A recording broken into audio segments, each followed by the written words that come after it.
ચિત્રાવળ ખીરસરા મોહિત પુલ break. તો નમસ્કાર મિત્રો, આજે થઈ ગઈ છે 1 જુલાઈ. આજે મિત્રો આપણે રાજ્યમાં અત્યારે કયા વિસ્તારોમાં કેવો વરસાદ પડી રહ્યો છે, આગળના દિવસોમાં કેવો વરસાદી માહોલ જોવા મળશે, કેવી સિસ્ટમો સક્રિય થશે, પવનની ગતિમાં શું ફેરફાર થશે, એના વિશે આપણે આ સંપૂર્ણ માહિતી વિડીયોમાં જોવાની છે. તો વિડીયો છેલ્લે સુધી જોતા રહેજો. ચેનલમાં નવા હો તો ચેનલને સબસ્ક્રાઈબ કરી દેજો, નીચે આપેલા બટનને દબાવી. તો મિત્રો આપણે જોઈએ, અત્યારે આમ જોઈએ તો સમગ્ર રાજ્યમાં સારો એવો 2 દિવસથી વરસાદ પડી રહ્યો છે.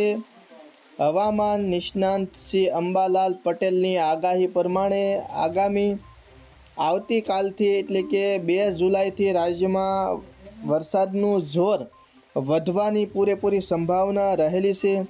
હવામાન નિષ્ણાંત શ્રી અંબાલાલ પટેલે આગલા દિવસોમાં કહ્યું હતું કે 2 જુલાઈથી વરસાદની ગતિમાં એટલે કે વરસાદનું જોર વધશે અને ભારે વરસાદની સંભાવના રહેલી છે. અત્યારે પણ તમે જોઈ શકો છો તે સૌરાષ્ટ્ર, દક્ષિણ ગુજરાત, મધ્ય ગુજરાત, ઉત્તર ગુજરાત, દક્ષિણ ગુજરાતના તો કેટલાક વિસ્તારોમાં સારો એવો વરસાદ જામ્યો હતો. કચ્છ જિલ્લામાં પણ સારો એવો વરસાદ અત્યારે જોવા મળી રહ્યો છે.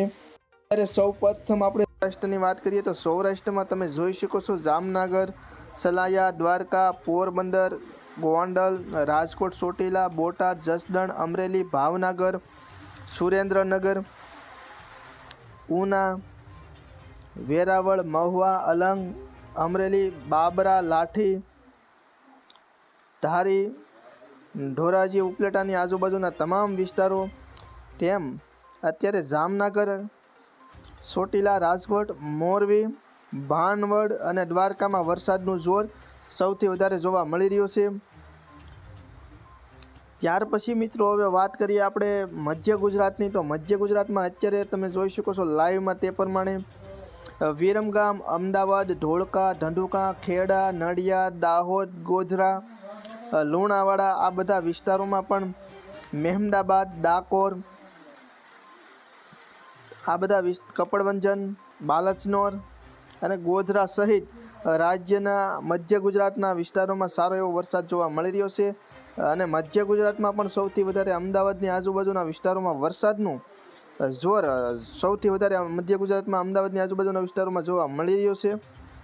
ત્યાર પછી મિત્રો હવે આપણે વાત કરી લઈએ કચ્છ જિલ્લાની. તો કચ્છ જિલ્લામાં પણ અત્યારે સારો એવો વરસાદ જોવા મળી રહ્યો છે. ગાંધીધામ, માંડવી, ભાડલી, નલિયા, રાપર, સીસાગઢ, ભુજ, ભસાવ, મુંદ્રા, માંડવી, લખપત, ખાવડા, અંજાર, ધોળાવીરા, નિરોના આ બધા કચ્છ જિલ્લાના વિસ્તારો છે, એમાં પણ અત્યારે સારો એવો વરસાદ જોવા મળી રહ્યો છે. ત્યાર પછી આપણે વાત કરીએ ઉત્તર ગુજરાતની. તો ઉત્તર ગુજરાતમાં પણ મહેસાણા, હિંમતનગર, મોડાસા, મોઢેરા તેમજ એ સિવાય સાબરકાંઠા, બનાસકાંઠા, રાધનપુર, ખેડબ્રહ્માની આજુબાજુના વિસ્તારોમાં પણ સારો એવો વરસાદ અત્યારે જોવા મળી રહ્યો છે. ડુંગરપુરમાં પણ સારો એવો વરસાદ જોવા મળી રહ્યો છે. જોકે આબુ રોડની આજુબાજુના કેટલાક વિસ્તારો છે એમાં હળવો વરસાદ, ભીનમાલ ને એ બધા છે એમાં હળવો વરસાદ અત્યારે જોવા મળી રહ્યો છે. ત્યાર પછી હવે આપણે મિત્રો વાત કરીએ જ્યાં પાણી જોવા મળ્યું હતું તે દક્ષિણ ગુજરાત વિસ્તારના કેટલાક શહેરો વિશે. તો સૌથી વધારે સુરત શહેરમાં પણ સારો એવો વરસાદ ખાબક્યો હતો અને સુરત શહેરના કેટલાક વિસ્તારોમાં નદી જેવો માહોલ શહેરમાં જોવા મળ્યો હતો. પાણી બહાર ન જતા શહેરની સોસાયટીઓમાં નદી જેવો માહોલ જોવા મળ્યો હતો અને કેટલાક લોકોને મોટી હેરાનગતિ થઈ હતી. કેટલીક મુશ્કેલીઓનો સામનો લોકોને કરવો પડ્યો હતો, કારણ કે તમે પણ કેટલાક ન્યૂઝની મોટી ચેનલોમાં પણ જોયું છે તે પ્રમાણે સુરતમાં સારો એવો વરસાદ પડતા આવી સ્થિતિ સામે જોવા મળી હતી. જોકે સુરત સિવાય મધ્ય ગુજરાત અને સૌરાષ્ટ્રના પણ અમુક વિસ્તારોમાં એવી સ્થિતિ સામે જોવા મળી હતી, પરંતુ સુરતમાં સૌથી વધારે આવી સ્થિતિ સર્જાઈ હતી. તો દક્ષિણ ગુજરાતમાં વલસાડ, સુરત, તે ઉપરાંત વ્યારા, નવાપુર, આહવા તેમજ આહવા સિવાય ભરૂચ, ડેડિયાપાડા, ઉમરપાડા, બોડેલી, અલીરાજપુર, અમોદ અને રાજપીપળા સહિત સમગ્ર દક્ષિણ ગુજરાતના વિસ્તારોમાં પણ અત્યારે સક્રિયપણે વરસાદી માહોલ જોવા મળી રહ્યો છે. તો મિત્રો હવે વાત કરીએ બપોર પછીના સમયગાળાની. આજે તો બપોર પછીના સમયગાળા દરમિયાન પણ તમે જોઈ શકો છો તે પ્રમાણે સારો એવો વરસાદ જોવા મળશે. બપોર પછી પણ સૌરાષ્ટ્રમાં સૌથી વધારે વરસાદનું જોર જોવા મળી રહ્યું છે. સૌરાષ્ટ્રમાં સૌથી વધારે રાજકોટ, જામનગર, સલાયા, બોટાદ, ચોટીલા, મોરબી અને ત્યાર પછી વાત કરીએ તો જસદણ અને ગોંડલ, પછી નીચેવાળા વિસ્તારો અમરેલી અને ત્યાર પછી ભાવનગરમાં. આમ આવી રીતે આ બધા વિસ્તારો સૌરાષ્ટ્રમાં છે ને બપોર પછીના સમયગાળા દરમિયાન પણ 3 વાગ્યા પછીના સમયગાળા દરમિયાન પણ સારો એવો વરસાદ અત્યારે પડવાની પૂરેપૂરી સંભાવના રહેલી છે. ત્યાર પછી કચ્છ જિલ્લામાં પણ આજે બપોર પછીના સમયગાળામાં સારો એવો વરસાદ થઈ શકે છે. ઉત્તર ગુજરાતમાં હળવોથી મધ્યમ વરસાદ થઈ શકે છે.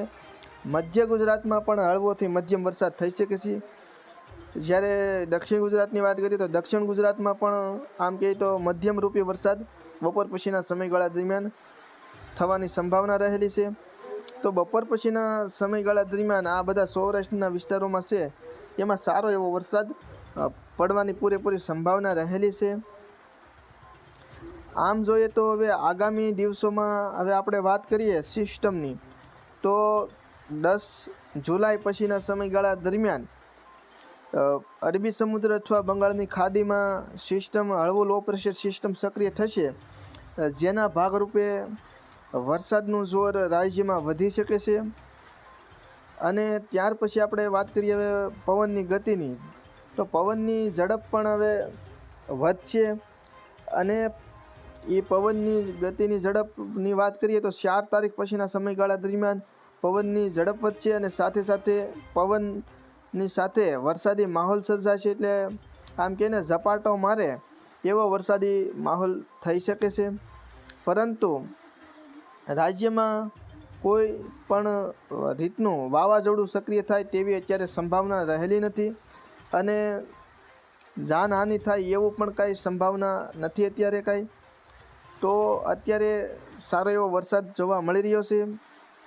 તો મિત્રો આ તમને વિડીયો કેવો લાગ્યો તમારો પ્રતિભાવ કોમેન્ટમાં જણાવજો. વિડીયો ગમ્યો હોય તો ચેનલને સબસ્ક્રાઈબ કરજો, વિડીયોને લાઇક કરજો અને વિડીયોની લિંક તમામ મિત્રો સુધી શેર કરી દેજો, જેથી કરીને હાચી માહિતી તમામને મળી શકે. તો ફરી મળીશું નવા વિડીયોમાં. ત્યાં સુધી જય શ્રી રામ, બાપા સીતારામ.